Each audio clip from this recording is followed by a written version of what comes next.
Welcome. You joined me from Los Angeles. I drove down here yesterday from San Francisco because I wanted to see the place for myself. I'd heard so many things about it from people that I've met along the journey. They're like, don't go to LA, the homeless crisis is out of control, the violence, the drugs, the crime is just beyond belief. Don't go to LA. So obviously I came to LA. I drove here last night, like I said, and I'm in a Motel 6 just now. I'm just about to leave. I'm going to show you out of the window first, because obviously being in LA, you think, what's outside this motel window? Is it the Sunset Strip?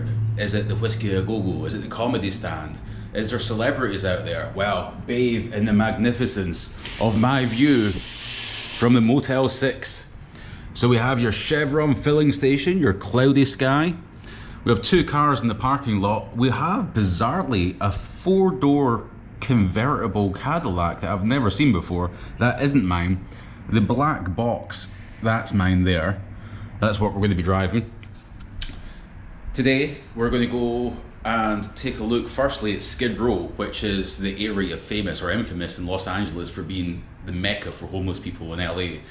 The population of Skid Row is about 50 city blocks. The population is about 4,600 people, but there's double that in homeless people that are living there. So we're going to go and check that out today, and then we're going to go to Beverly Hills, and we're going to have the comparison between the haves and the have-nots in Los Angeles, and we're going to see if it really is the city of angels or if it's just a fucking nightmare. Let's go! We've now checked out of the Gloria's Motel 6, and the first stop on our epic road trip across LA is directly in front to the Chevron garage, because this car is just ridiculous. So far, it's a sedan car, so you would imagine it would be acceptable in fuel, but it's just beyond belief. I'll show you just now. Just turn this music down because it's going to pair. What button is it? There's a button. Yeah, this one here. So if you look at what the fuel consumption has been since I've had this car, 26 miles per gallon. And I've done about 900 miles so far. So we need to go fill up the tank again, and then we're going to hit the road.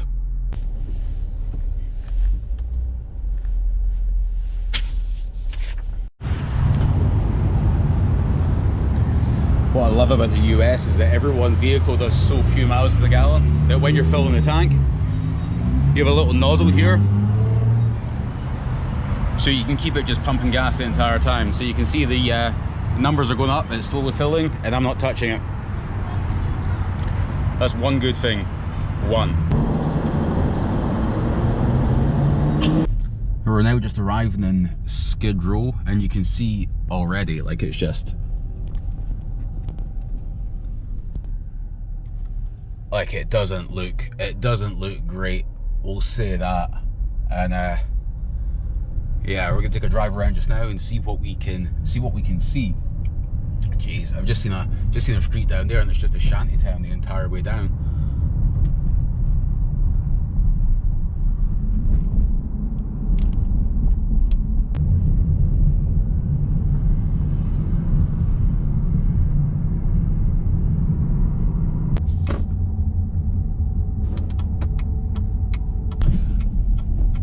Here we are, richest country in the world, and this is what we've got to contend with.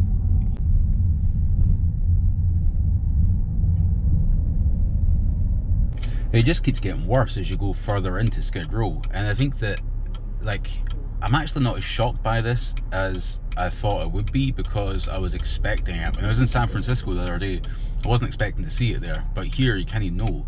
But, like, the weird thing is, like, you have, like, camps like this just on the street, and then directly ahead you have downtown LA, and then right here you have like a BMW i8 driving past, and it's just, none of it makes sense. If it was an abandoned town, if it was in a poor country, you would expect to see it, but here it's just a contrast. You've got the high-rise buildings, you've got brand new cars driving past, and then you've got people in tents just for miles. It's just baffling. It really is baffling.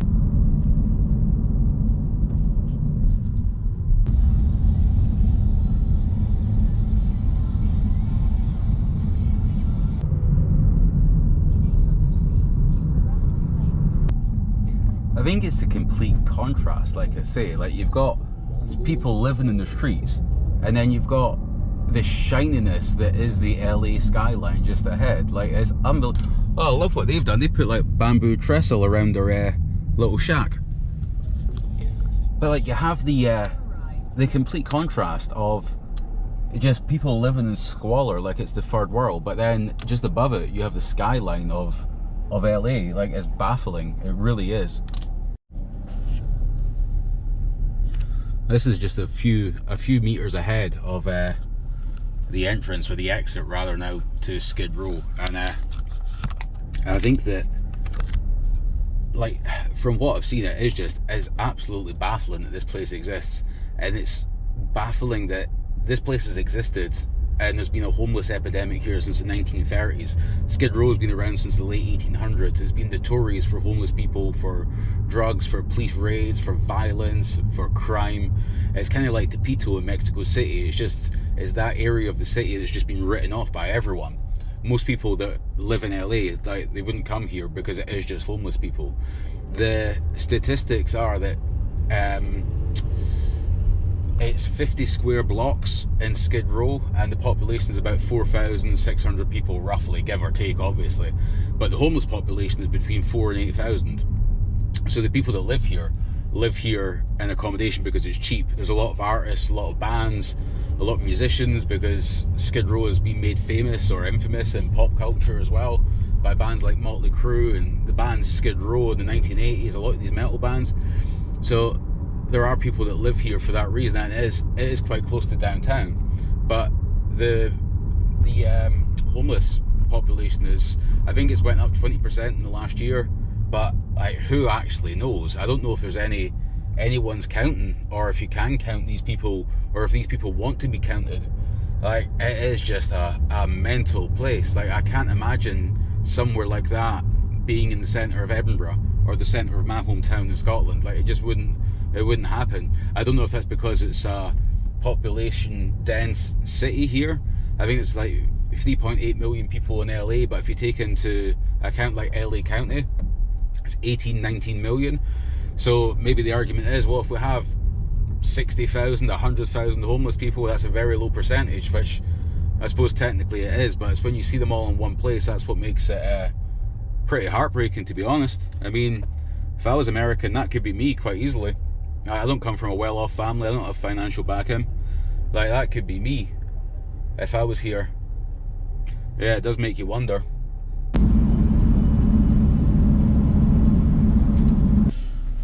We're now heading across town. It's a 24-minute drive between Skid Row and Beverley Hills. So we've seen one side of town. We're going to head over and see the other and see what the comparison and the contrast is. I'm guessing it's going to be pretty overwhelming and substantial.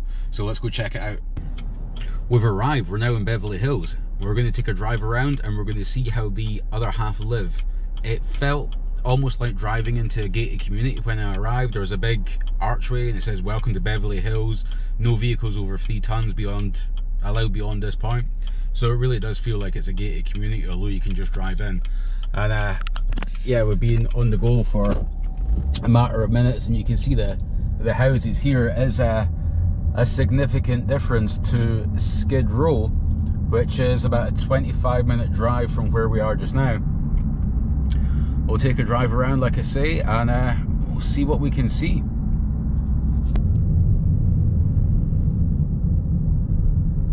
It's funny, I've been driving for about a minute and a half, 2 minutes, and the houses just keep getting more extravagant and ridiculous. Like, you can see here just now, like, that's one house, and yeah, it looks like it's just going to continue as we go ahead. I mean, look over there. If you look over there, you see that house. It is quite impressive. And just to the side of us, we have another one as well.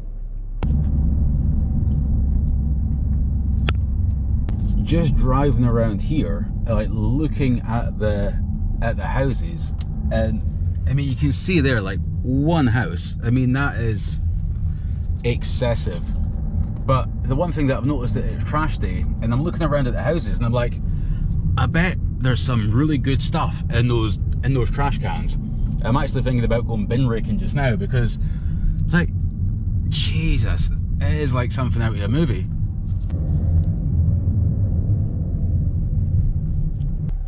My favourite thing as well is that it was fairly cloudy and quite bad weather when we were in Skid Row, and now we're in Beverley Hills. The sun's out, it's nice and pretty, there's no pollution or clouds in the sky. Obviously that's a coincidence because it's later, it's now like just after 1 in the afternoon, but I do find it amusing. Ooh, Bentley. My favourite thing is there's a food truck set up here, and it's literally just all Mexican people that are at it. So this food truck is for all the construction workers, all the maids, all the gardeners, all the people that are out here actually doing manual labour for the haves. So there's that many people in this area actually maintaining it and making it look pretty that they have not only one, but there was another one just up the road. So 2 food trucks that I've seen so far just for the workers. So with this Pete's iced espresso from the mini mart here, I've now been given permission to leave the car here and run across the road and have a look at the Whiskey A Go-Go, a place that I've fantasized about going to since I was a teenager. Ever since I read The Dirt by Motley Crue when I was about 14 or 15 years old, this place has been referenced. Obviously it's the middle of the day, so it's going to be closed, but we're going to have a look and see what's on offer at the Whiskey A Go-Go for tonight, if it's even open. Right, here it is, the world famous Whiskey A Go-Go, Hollywood Boulevard. What's it saying? Since opening in 1964, the Whiskey A Go-Go has been one of the world's most prominent and important rock and roll venues. Its stages have served as a launching pad for generations of music legends, including Johnny Rivers, Frank Zappa, Love, The Doors, Buffalo Springsteen, Guns N' Roses and Motley Crue. Oh, what I would give to go inside there just now. Well, not right now because it's closed, but what I give to go in there on a busy night.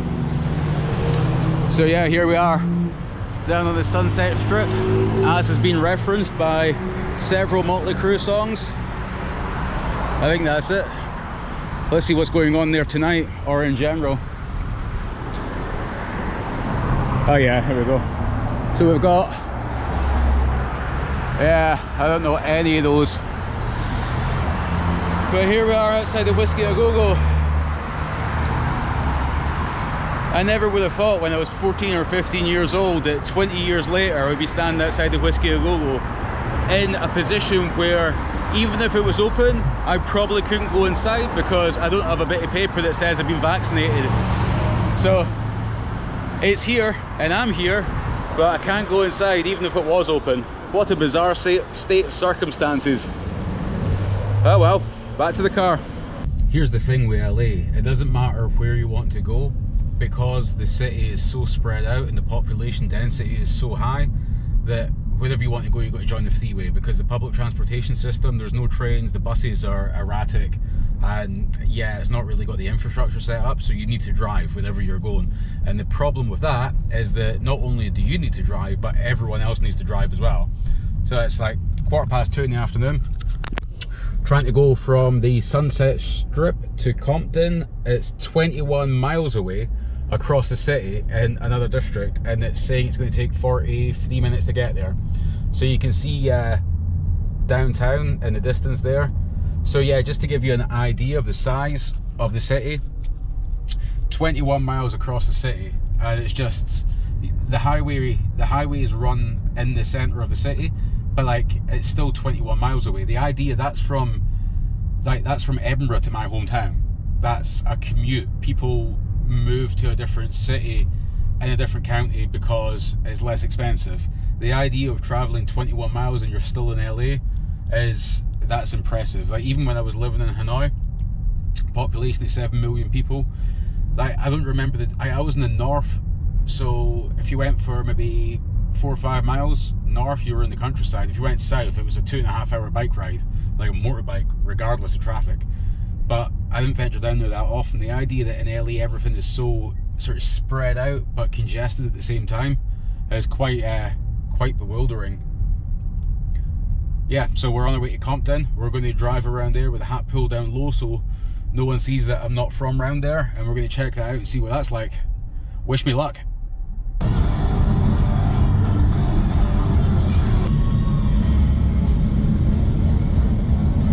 South for 9 miles. Well, after sitting on the interstate for nearly an hour, we are just about to turn onto East Compton Boulevard. And yeah, I'm pretty excited. Like, I've heard this area referenced in so many songs and movies and TV shows over the years. I don't know what to expect. I'm just going to take a drive around, might get out, have a coffee somewhere. And yeah, we'll see what we can see. We've made it. We're in Compton Town Centre. I know that because there's a sign over there that says that it's Compton Town Centre. So we're going to get out and have a look around just now and see what it's like.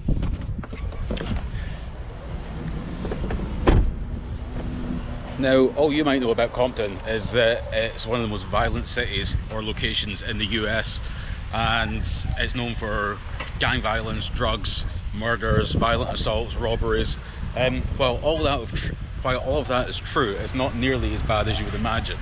Like, if you look around just now, it is a nice, clean, well-kept area. I took a drive around and looked at some of the houses, and it is like middle-class suburbia. A lot of the vehicles outside are older, so they're not new cars, but the actual houses themselves look really nice. I quite happily live here. So you can see Compton Town Centre there, and Social Security across the road. What makes Compton so interesting is that it's one of the oldest cities in California, but it's also one of the most violent, or it is the most violent in California, and it's definitely in the top 10 for the US in general. There's some discrepancies as to what position it takes, but I think it's the same as anywhere else. During the day it's fine, and it's at night when the trouble starts. I think a lot of it comes from it's just infighting between various people. We're going to walk up here and have a look at the library just now, but yeah, I think overall it's like anywhere else. If you keep yourself to yourself, you generally be okay. I think that the main issue comes from like the Crips and the Bloods. I don't know how much of that is still active, or how much of it is blown out of proportion. I'm not going to be sticking around tonight to find out. It's just going to be a quick walk around to see what it's like and see what the vibe is just now. As you can see ahead, we've got the railway crossing, so we're going to cross over that and then hit the library and see what it's like.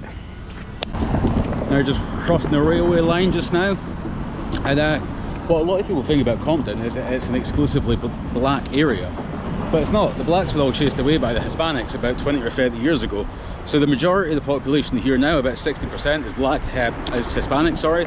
It's about 28-30% black and about 35% white. So it's not the image that's been portrayed by like bands like NWA when they had their album Straight Outta Compton in the early 90s.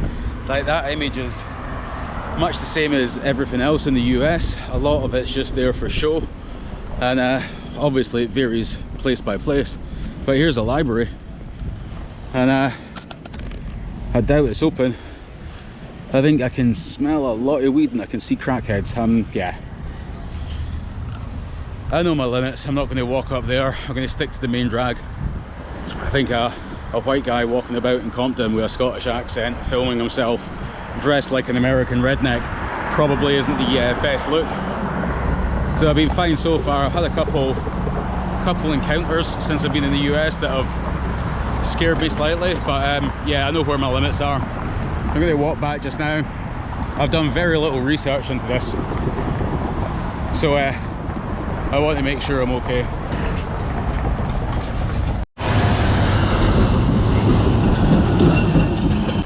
We're nearly back at the car just now, so I think what we're going to do is take a drive around and I'll show you some of the houses in the suburbs, so you can see what it's like here, because overall it looks fairly pleasant.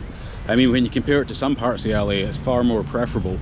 It seems more laid back, like it's a city within itself. It is, like I say, it was here first and then LA sort of developed around it.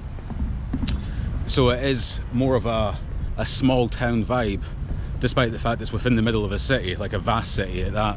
But yeah, like I say before, LA is sort of spread out in general, so it's more of a spread out vibe here. But you can see Compton Town Centre up there, and we're nearly back at the car, and then we're going to take a wee drive around, and then that's about it. As for what I'm going to do for the rest of the day, I've only got one full day in LA, and it's already like nearly 4 PM, and I've only been to like 3 or 4 spots because it's so spread out and it takes so long to get to places. Yeah, I don't know how much time I've got left, but we're back at the car just now, so we're going to hit the road, and we're going to check out what the houses are like.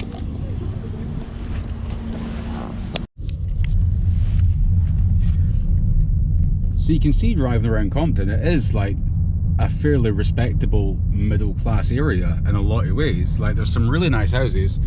The vehicles are in pretty acceptable conditions as well. Like, I mean, it's not Beverly Hills, but it's certainly not Skid Row. Like, if you look along here, this is like suburbia. This is idyllic. I quite happily live here. Onwards to the next place.